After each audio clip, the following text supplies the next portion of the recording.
Welcome to So Many Receipts. I'm Flo Michelle, former entertainment editor and lifelong reality TV addict, unpacking the tea from Farmer Wants a Wife, Real Housewives, Bravo and beyond. Let's get stuck in. Hello everyone, welcome back. I hope you're all well. Thank you for all the kind support for my first podcast last week as well. Luckily, I wasn't too rusty, and kicking off again with Farmer Wants a Wife. And I feel sorry for Jason. This poor guy can't catch a break. It's resurfaced that Jason was actually caught up in an alleged fake pregnancy scam last year. Police allege 25-year-old Grace Leslie Travell, who dated Jason and another man after meeting them on social media, forged ultrasounds and medical documents to convince them she was pregnant in order to obtain money. She then allegedly claimed she'd given birth and demanded further payments. Yikes. Police alleged she first obtained money from Jason, then from the other man, before repeatedly obtaining additional payments for both over a 6-month period. The matter is still before the courts and has not been determined as yet. Honestly, Jason has just had terrible luck with women on and off screen. Producers are supposed to do background checks on everyone. There's been so much said about this now. I wonder if they knew about this and thought it wouldn't come to light. Who knows? So on the show, we saw 3 of his women were gone almost immediately. And now there's this new connection with this woman, Kimberly. He already knew from social media beforehand. It actually reminds me a bit of Jeff and Rhee on Maths, and we all know how that ended. So I'm going to quietly step away from that comparison and what the outcome might be. Look, I think the struggle to find a partner is very real for someone like Jason. The other farmers are charismatic, bubbly. They probably don't struggle in quite the same way. Jason feels more like your typical farm bloke, a quiet dairy farmer dad of 2 doing everything he can to find someone genuine. And this isn't even the first time he's applied for the show. He's applied for it a few times now. It's just sad he's allegedly been taken advantage of. I do think Jason deserves love, possibly a full-time vetting team as well. And I say justice for Jason.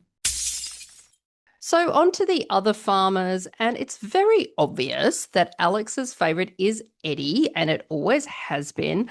I just don't understand why he gave her that necklace on their very first date before he'd even had time to learn anyone's surname, let alone spend time with any of them. And more importantly, why did producers choose to air that scene at that particular early stage? Like they weren't fully aware that the internet would immediately turn into a forensic investigation. We've barely seen any meaningful interaction between him and his final pick, Rachel. It's all been Eddie focused. There's no real mystery or slow build here. It's basically Eddie, the extended cut. Unless, of course, they include that necklace scene because he doesn't pick her and they want us to assume that he does, which would have been a twist, would have been actually really interesting. Plant confusion, encourage chaos, then sit back while viewers build entire spreadsheets trying to decode it, like me. But I actually think he will pick her. Meanwhile, we saw Zach send Miranda home. I was a bit surprised by that. Like, I never thought he would pick her as the final one, but I did think either he or producers would keep her around for a little longer for storyline purposes. So I did a TikTok about Miranda, which got a lot of comments. I asked people's honest opinion of what they thought about her, and a lot of people who said that they know her personally described her as actually being a very lovely girl. They said she's just confident and knows what she wants, and that the producers really pushed the villain edit. Look, I still think it wasn't ideal for her to repeatedly say how other girls are so jealous of her, because reality TV has a very specific way of punishing confidence, unless it comes with a redemption arc and a bit of soft piano music. But it was interesting to hear a different perspective about her. So this week, I'm still talking about the utterly shocking Netflix doco Maternal Instinct, because everyone else is. And the story just doesn't end where the doco ends, because for many people who get thrown in jail, it is kind of like the end of their story. It's done, but not Taylor Parker. Honestly, this should have been a multi-part series. You could have made it at least 6 parts. So after my last video on Taylor Parker's crazy trial and what she did in jail, so many people asked, Wade, why wasn't any of this in the doco? In this TikTok, I broke down some of the unknown trial details, and it actually went viral. It's had over 1 million views. And it makes you realize how much of these stories are actually shaped by what gets included and what gets left out, because there is so much more to this case. For 2 years after her arrest, Taylor continued lying in jail and constantly changed her story. According to reports by outlets like KSLA and KTAL, Taylor created fake confession documents blaming others, wrote them in different handwriting, and circulated them throughout the jail. Plus, she allegedly offered up to $5,000 for people to lie. She also tried to find a sugar daddy on the outside to send her money. What? I can't hardly believe any of this. At trial, there were more than 140 witnesses, many describing Taylor's manipulative behaviour, including inmates, jail staff, investigators, and her own family members. This was during the 2022 sentencing phase when jurors were deciding between life imprisonment and capital punishment. The question being, was Taylor remorseful and capable of contributing positively to jail culture? And the answer was a big fat no. Yep. That would be a no. Taylor's jail lover Lana Addison testified Taylor allegedly tried recruiting vulnerable inmates and their contacts to learn a detailed script, placing her at a casino the night before the crime and then at a friend's house playing dominoes. According to Lana, Taylor claimed on the way home she stopped to help people in a car with flashing lights on the roadside. This alleged gang that she claimed took her to where Reagan Simmons Hancock lived.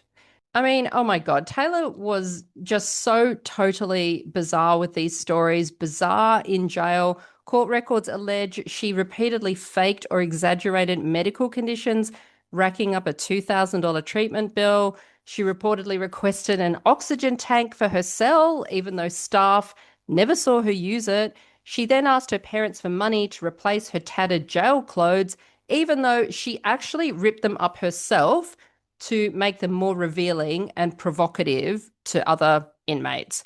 And in fact, her jail behaviour became so disruptive that the jail had to change their internal handling policy. And this is so strange. Very oddly, she claimed she already had a Netflix deal in the works. This twisted tale deserved so much more attention. Netflix, if you're listening, we need the prequel and the sequel. On to Summer House now, and unpacking the news that Bravo has parted ways with West Wilson following the reunion fallout and his secret relationship with Amanda Batula. Firstly, a lot of people in forum comments were saying, Amanda wants West? I've always said that, huh? She likes West? What is it about this fairly average, schlumpy guy that has so many women in a spin? And honestly, I think part of his appeal is less about him specifically and more about the environment he's in.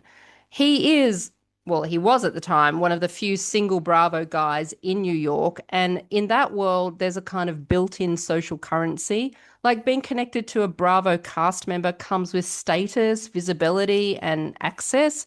So I don't think it's purely about him as an individual. I think it's about the ecosystem, which probably explains why many of his relationships didn't last very long or feel especially grounded. I think he knew women might be using him for a bit of fame, maybe to try and get on the show themselves, like become his Bravo wag. So I think that's why he didn't invest much into them. In the case of Sierra, I do think she kind of went for him because he was just kind of there.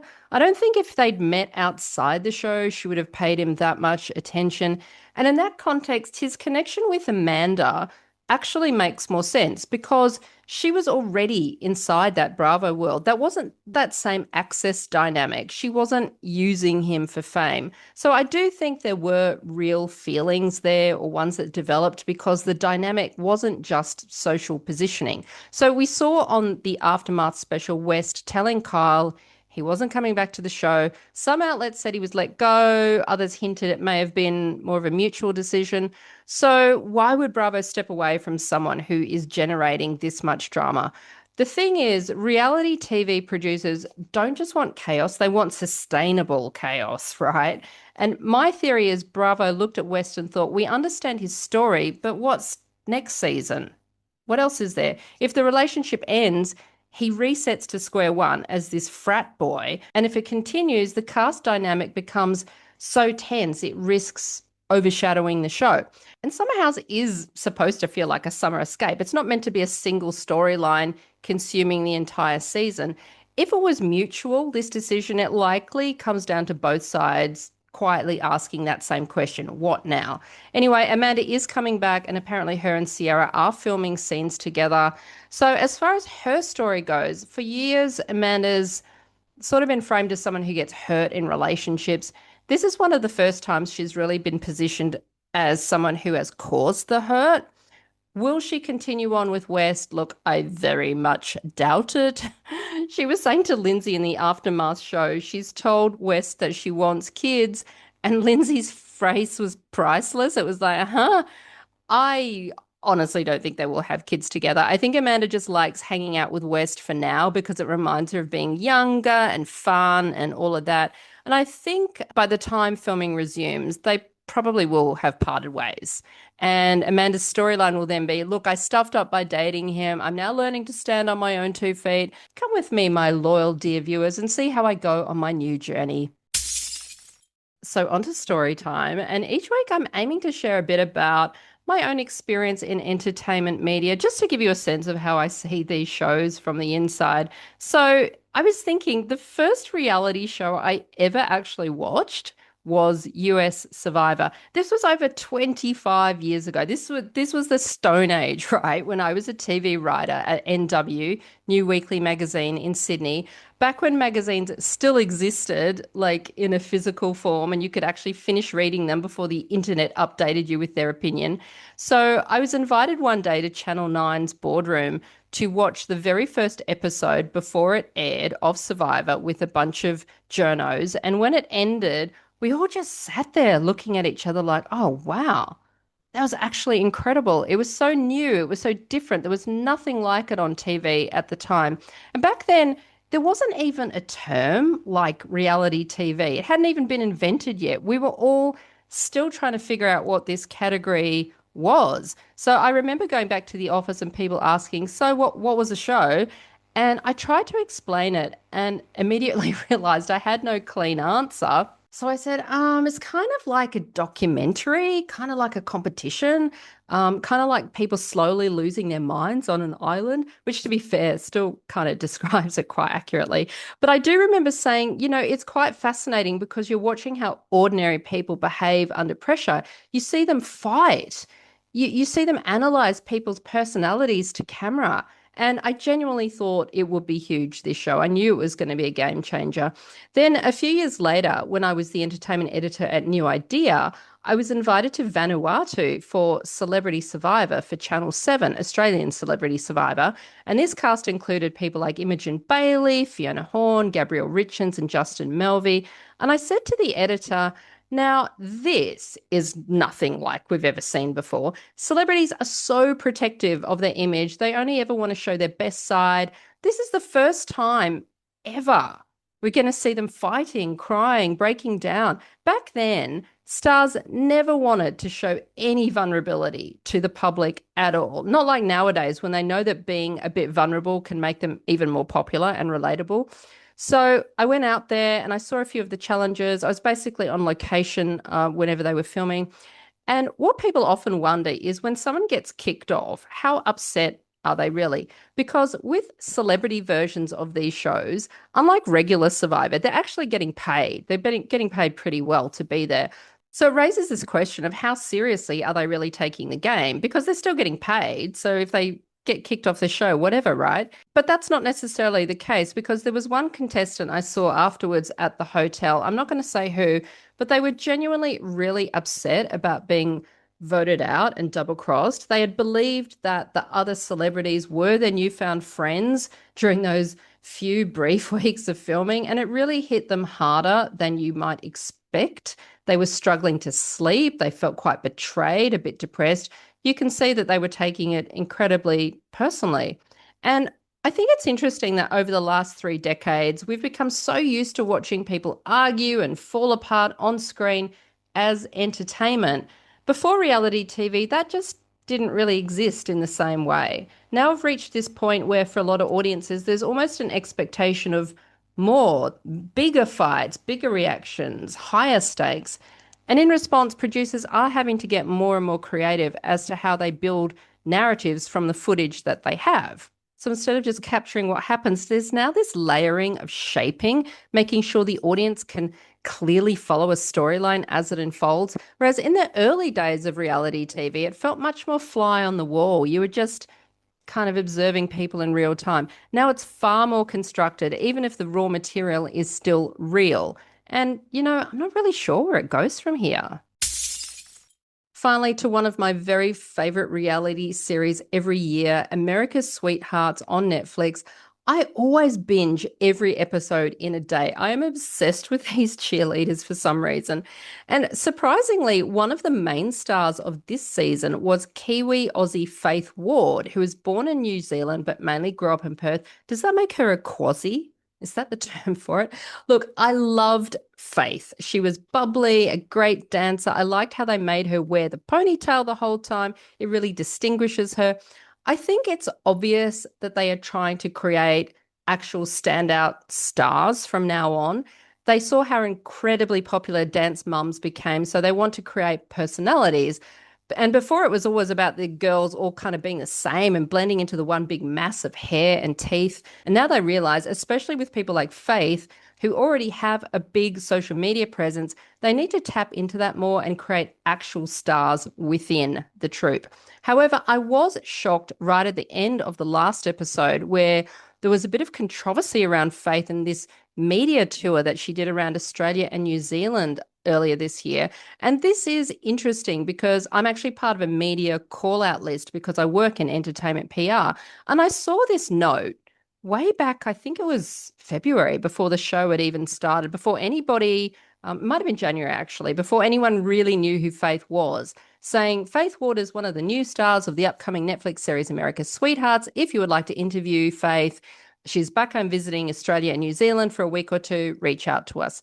So it wasn't something that I was considering, but I thought, oh, that's interesting. I wonder if I was to interview her, what I would even ask her about. I don't know anything about her. I hadn't seen the show at that point, and all I knew was that there was this girl with a ponytail in it, and that was her. So in this last episode, we saw Kelly really calling Faith out, saying, it's come to light you were in New Zealand and Australia doing all these interviews, and basically it was not run past DCC. I've seen some of the interviews online and I'm not happy about it, and it should have been run past us. And if you were doing these interviews and trying out now, I would have said no to you. And I actually think that's really unfair of Kelly. Like, why did you have to be so harsh and say that to her? I mean, what I don't like so much about America's Sweethearts is that Judy and Kelly are so critical of the girls. They pick on them about everything. So in Australia, we don't have the word ma'am. We don't say things like yes, ma'am, no, sir, any of that. And I get it's an American thing and it's a politeness thing, especially in the South. But some of these girls are 26 years old. They're grown women. It feels like it's almost kind of subservient to just constantly be nodding and saying yes ma'am to everything. And then we see in this scene, after she's been reamed out, Faith then saying, oh absolutely, yes ma'am, yes ma'am, yes ma'am. I mean, enough. Enough with yes ma'am. So as I am a PR manager, I'm in two minds about this Kelly situation. On the one hand, I do agree. I think it was strange that the agency here in Australia did not run past all of the interviews by DCC. And at one point, Faith was even doing a dance with some of these TV hosts in one show. I'm not sure if they would have been okay with it had they known in advance that she was going to do that. It was also indicated by Kelly that Faith should have been the one to inform DCC that she was doing all this stuff. And I do agree with that to an extent as well. Yes, she should have, or the agency. On the other hand, she is a social media influencer and she's used to doing her own thing. So I can also understand how that mistake would have been made. And finally, I was also really surprised that Reese ended up leaving after only 3 years when it's very obvious that she is the major star of this entire series. She has been for years. It was kind of implied that her boyfriend was happy for her to leave and that they are already back now living in his hometown in Alabama. Now, I think she was also indicating that she found the pressure of suddenly becoming a huge star very overwhelming, which I do understand, but I also think it's such a shame. I think I would have loved to have seen her for the last 2 years being on the show to complete the entire journey. in the final year, there's no doubt she would have been a true leader. It would have been so good to kind of hear what she was going to do next and reflecting back on the whole 5 years. And now it'll be interesting to see who exactly on the show emerges as the next big star now that Reese is gone. Anyway, that's enough for me. Wishing you all the best in your TV viewing. I'm actually going to be on holidays for 1 week, but I will catch up with you the week after. Bye for now.